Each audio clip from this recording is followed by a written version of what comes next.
از آلکاری پشمرگه بکم او آلی هم دبه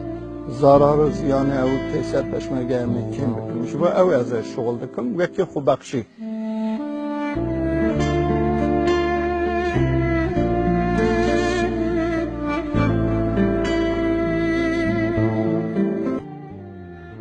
هر دایم تلفن دکه دبه خلاص ببین لدعی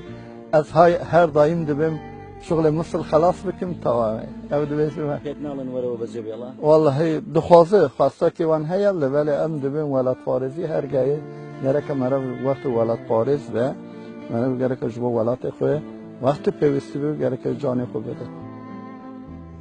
خەباتی ئەو بەردەوام بوو تا ئەو کاتەی لە دوانی وەڕێی 26 تشرینی یەکەمدا و لە کاتی هەڵگرتنەوەی بۆمبێک لە نزیک باشی بریندار بوو. دواتر بەهۆی سەختی برینەکەوێ گوازرایەوە وڵاتی ئەڵمانیا، بەڵام دوجار لە بەرەبەیانی 30 تشرینی یەکەمدا و لە تەمەنی 48 ساڵیدا شەهید بوو. شەهیدبوونی دکتۆر لای هاوڕێکانی و پێشمەرگە و خەڵکی کوردستانیش بۆ جێی خەمباری،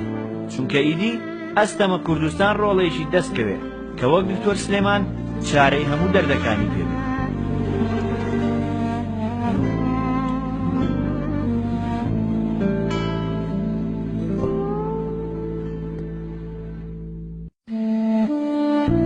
از آلکاری پشمرگه بکم او آلی هم دبه ضرر و زیان او تیسر پشمرگه میکیم بکم شبا او از شغل دکم یکی خوب بخشی